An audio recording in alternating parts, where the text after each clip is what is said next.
হেফাজতে ইসলাম ও সুপ্রিম কোর্টের সামনে ভাস্কর্য ইস্যুতে নিজের অবস্থান পরিষ্কার করলেন প্রধানমন্ত্রী শেখ হাসিনা। হেফাজত প্রসঙ্গে তিনি বলেন, আমি বাংলাদেশের প্রধানমন্ত্রী।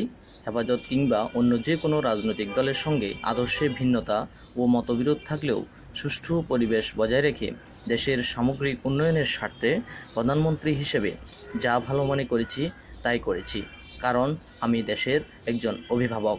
তিনি বলেন, কওমি মাদ্রাসায় লাখ লাখ শিক্ষার্থীর পড়াশোনা করছে, এতদিন তাদের শিক্ষাকে স্বীকৃতি দেওয়া হয়নি। প্রধানমন্ত্রী হিসেবে এত বিপুল সংখ্যক শিক্ষার্থীর কথা চিন্তা না করে আমি থাকতে পারি না, তাই তাদের কাছে ডেকে কথা বলেছি। 6টি শিক্ষা বোর্ড গঠন করে দিয়েছি। দেশকে শতভাগ শিক্ষিত করতে হলে তাদের বাদ দেওয়া সম্ভব না। তিনি বলেন, যারা হেফাজতের সঙ্গে সরকার হাত মিলিয়েছে, চেতনা গেল গেল বলে গলা ফাটাচ্ছেন, 5 মে রাত যখন হেফাজত শাপলা চত্বর দখল করেছিল তখন তারা কোথায় ছিলেন? তারা কি চেতনা বিরোধী থেকে সেদিন রাস্তায় নেমে এসেছিলেন?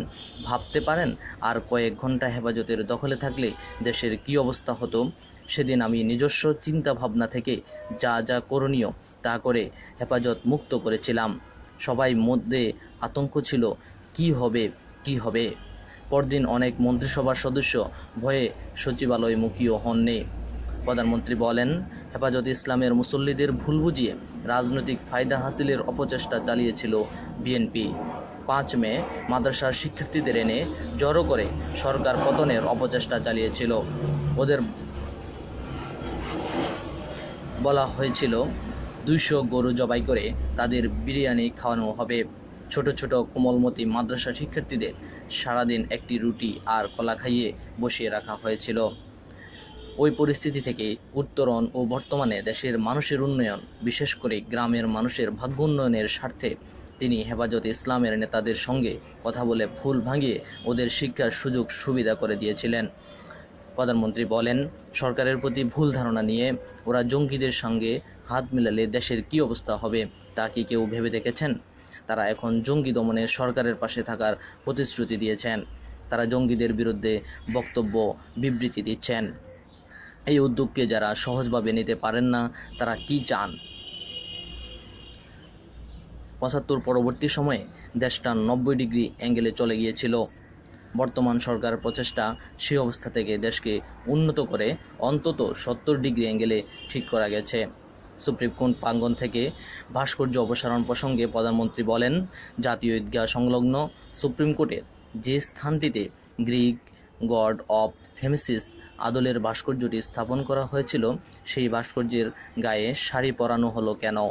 ভাস্কর্য স্থাপনের আগে বাইরে থেকে সুপ্রিম কোর্টের প্রবেশপথে দেশের মানচিত্র দেখা যেত। ওইটি স্থাপনের পর সেটি ঢেকে যায়। তাছাড়া জাতীয় ঈদগাহের সামনে নামাজের সময় এটি দেখা গেলে দৃষ্টিকটু লাগত, তাই ওটি সরানো হয়েছে। ভাস্কর্য সরানোর ফলে অনেকে ধর্মনিরপেক্ষতার দোহাই দিয়ে ধর্ম গেল গেল বলে চিৎকার করছেন, আন্দোলন করছেন। কেউ কেউ ভাস্কর্য সরালে মসজিদও সরাতে হবে এমন কথাও বলছেন। প্রধানমন্ত্রী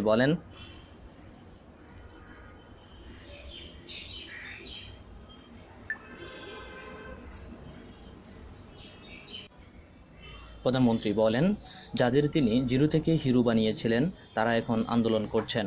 তারা কি ভুলে গেছেন? শাহবাগে তাদের যখন হেফাজতিরা তাড়া করেছিল তখন তাদের ছাত্রলীগ নেতাকর্মীরা বাঁচিয়েছিল। প্রধানমন্ত্রী বলেন, ধর্মনিরপেক্ষতা মানে ধর্মকে অস্বীকার করা নয়। শূকরের মাংস, মদ ও গাঁজা খেয়ে ধর্মনিরপেক্ষতার কথা যারা বলেন তারা পারভার্টেড। প্রধানমন্ত্রী বলেন, তিনি অনেক অপমান সহ্য করেছেন। এখন যারা এর বিরোধিতা করছেন আর যারা পক্ষে অবস্থান নিয়েছেন, তিনি দুপক্ষের কারও পক্ষে থাকবেন না।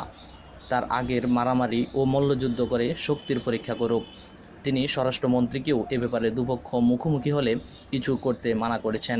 দুপক্ষের শক্তির পরীক্ষায় যারা আহত হবেন তাদের চিকিৎসা দেবেন। বাস্তবতা বিবেচনা না করে অনেক মন্ত্রী তার বিরুদ্ধে বক্তব্য, বিবৃতি দিয়েছেন উল্লেখ করে প্রধানমন্ত্রী এ সময় তার পাশে বসে থাকা তথ্যমন্ত্রী হাসানুল হক ইনু ছাড়াও রাশেদ খান মেনন, আসাদুজ্জামান নূরের নাম উল্লেখ করে বলেন, আমার বিরুদ্ধে কথা বলার আগে তারা পদত্যাগ করতে পারেন।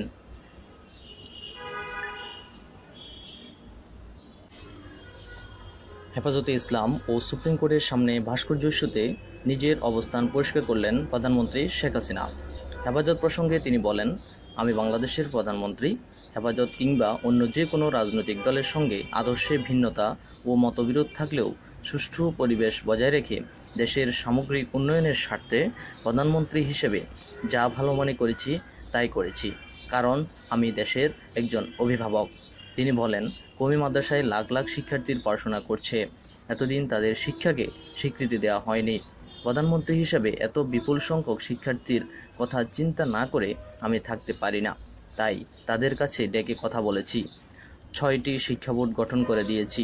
দেশকে শতভাগ শিক্ষিত করতে হলে তাদের বাদ দেওয়া সম্ভব না। তিনি বলেন, যারা হেফাজতের সঙ্গে সরকার হাত মিলিয়েছে, চেতনা গেল গেল বলে গলা ফাটাচ্ছেন, 5 মে রাত যখন হেফাজত শাপলা চত্বর দখল করেছিল তখন তারা কোথায় ছিলেন? তারা কি চেতনা বিরোধী থেকে সেদিন রাস্তায় নেমে এসেছিলেন? ভাবতে পারেন আর কয়েক ঘন্টা হেফাজতের দখলে থাকলে দেশের কি অবস্থা হতো? সেদিন আমি নিজস্ব চিন্তা ভাবনা থেকে যা যা করণীয় তা করে হেফাজত মুক্ত করেছিলাম। সবাই মধ্যে আতঙ্ক ছিল, কি হবে। পরদিন অনেক মন্ত্রিসভার সদস্য ভয়ে সচিবালয়মুখীও হননি। প্রধানমন্ত্রী বলেন, হেফাজত ইসলামের মুসল্লিদের ভুল বুঝিয়ে রাজনৈতিক ফায়দা হাসিলের অপচেষ্টা চালিয়েছিল বিএনপি। 5 মে মাদ্রাসার শিক্ষার্থীদের এনে জড়ো করে সরকার পতনের অপচেষ্টা চালিয়েছিল। ওদের বলা হয়েছিল 200 গরু জবাই করে তাদের বিরিয়ানি খাওয়ানো হবে। ছোট ছোট কোমলমতি মাদ্রাসা শিক্ষার্থীদের সারাদিন একটি রুটি আর কলা খাইয়ে বসিয়ে রাখা হয়েছিল। ওই পরিস্থিতি থেকে উত্তরণ ও বর্তমানে দেশের মানুষের উন্নয়ন, বিশেষ করে গ্রামের মানুষের ভাগ্য উন্নয়নের স্বার্থে তিনি হেফাজত ইসলামের নেতাদের সঙ্গে কথা বলে ভুল ভাঙিয়ে ওদের শিক্ষার সুযোগ সুবিধা করে দিয়েছিলেন। প্রধানমন্ত্রী বলেন, সরকারের প্রতি ভুল ধারণা নিয়ে ওরা জঙ্গিদের সঙ্গে হাত মিলালে দেশের কি অবস্থা হবে তা কি কেউ ভেবে দেখেছেন? তারা এখন জঙ্গি দমনে সরকারের পাশে থাকার প্রতিশ্রুতি দিয়েছেন। তারা জঙ্গিদের বিরুদ্ধে বক্তব্য, বিবৃতি দিচ্ছেন। এই উদ্যোগকে যারা সহজভাবে নিতে পারেন না, তারা কি চান? 75 পরবর্তী সময়ে দেশটা 90 ডিগ্রি অ্যাঙ্গেলে চলে গিয়েছিল। বর্তমান সরকার প্রচেষ্টা সেই অবস্থা থেকে দেশকে উন্নত করে অন্তত 70 ডিগ্রি অ্যাঙ্গেলে ঠিক করা গেছে। সুপ্রিম কোর্ট প্রাঙ্গণ থেকে ভাস্কর্য অপসারণ প্রসঙ্গে প্রধানমন্ত্রী বলেন, জাতীয় ঈদগাহ সংলগ্ন সুপ্রিম কোর্টের যে স্থানটিতে গ্রিক গড অফ থেমিসিস আদলের ভাস্কর্যটি স্থাপন করা হয়েছিল, সেই ভাস্কর্যের গায়ে শাড়ি পরানো হলো কেন? ভাস্কর্য স্থাপনের আগে বাইরে থেকে সুপ্রিম কোর্টের প্রবেশপথে দেশের মানচিত্র দেখা যেত। ওইটি স্থাপনের পর সেটি ঢেকে যায়। তাছাড়া জাতীয় ঈদগাহের সামনে নামাজের সময় এটি দেখা গেলে দৃষ্টিকটু লাগত, তাই ওটি সরানো হয়েছে। ভাস্কর্য সরানোর ফলে অনেকে ধর্মনিরপেক্ষতার দোহাই দিয়ে ধর্ম গেল বলে চিৎকার করছেন, আন্দোলন করছেন। কেউ ভাস্কর্য সরালে মসজিদও সরাতে হবে এমন কথাও বলছেন।